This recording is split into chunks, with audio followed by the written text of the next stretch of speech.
नमस्कार, मैं हूं Amod Shrivastava. Amazing thought, amazing message, amazing information की दिशा में आज एक कदम और आगे। आज की इस महत्वपूर्ण जानकारी का विषय है भरत व्यास एक अद्भुत कवि। आपको ये मेरा वीडियो अच्छा लगे तो लाइक करें, शेयर करें और लाल बटन दबाकर सब्सक्राइब अवश्य करें। साथ ही बेल आइकन दबाना बिल्कुल ना भूलें। बेटे के वियोग में गीत बनाया, बन गया प्रेमियों का सबसे अमर गाना। वर्ष 1957, फिल्म जन्म जन्म के फेरे। वर्ष 1957 में फिल्म जन्म जन्म के फेरे रिलीज हुई। यह म्यूजिकल हिट साबित हुई। इस फिल्म के एक गाने ने जरा सामने तो आओ चलिए जैसे उस दौर में तहलका ही मचा दिया।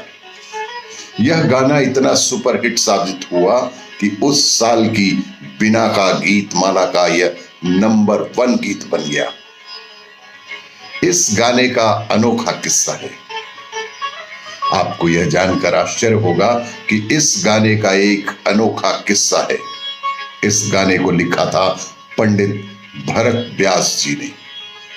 तो हुआ यूं था कि पंडित भरत व्यास जी के एक बेटा था, श्याम सुंदर व्यास।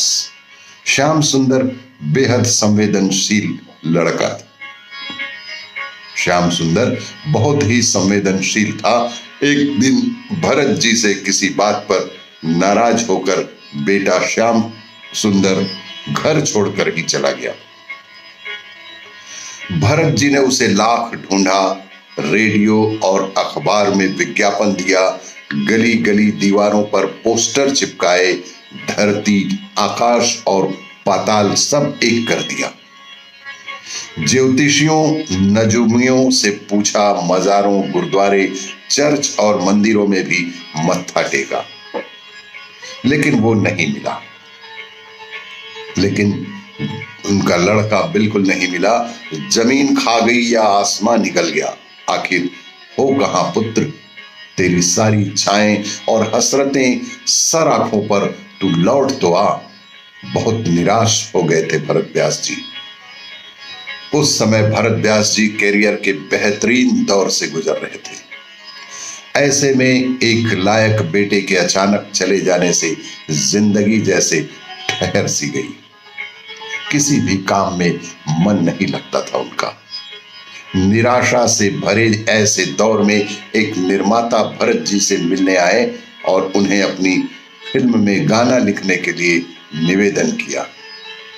लेकिन इधर भरत जी ने पुत्र वियोग में उस निर्माता को अपने घर से निकल जाने को कह दिया। लेकिन उसी समय भरत व्यास जी की धर्म पत्नी वहां आ गई। उन्होंने उस निर्माता से क्षमा मांगते हुए यह निवेदन किया कि वह अगले दिन सुबह पुनः भरत जी से मिलने आए, मैं कुछ करती हूं। निर्माता मान गए। इसके पश्चात उनकी धर्म पत्नी ने भरत जी से यह निवेदन किया कि पुत्र की याद में ही सही उन्हें इस फिल्म के गीत अवश्य ही लिखना चाहिए। ना मालूम क्या हुआ कि पंडित भरत व्यास जी ने अपनी धर्म पत्नी के इस आग्रह को स्वीकार करते हुए गाने लिखना स्वीकार कर लिया और उन्होंने गीत लिखा। जरा सामने तो आओ चलिए, छुप छुप छलने में क्या राज है। यूं छुप ना सकेगा परमात्मा, मेरी आत्मा की ये आवाज है। इसे जन्म जन्म के फेरे 1957 फिल्म में शामिल किया गया। रफी और लता जी ने इसे बड़ी तबीयत से दर्द भरे गले से गाया था। बेहद मशहूर हुआ यह गीत, लेकिन अफसोस की बेटा फिर भी ना लौटा। मगर व्यास जी ने हिम्मत नहीं हारी। इतना होने के बावजूद भरत व्यास जी ने हिम्मत नहीं हारी। और फिल्म रानी रूपमती, जो कि 1959 में उन्होंने एक और दर्द भरा गीत लिखा। उन्होंने लिखा कि आ लौट के आजा मेरे मीत, तुझे मेरे गीत बुलाते हैं, मेरा सूना पड़ा ये संगीत, तुझे मेरे गीत बुलाते हैं। इस गीत में भी बेहद दर्द था और कशिश भी थी।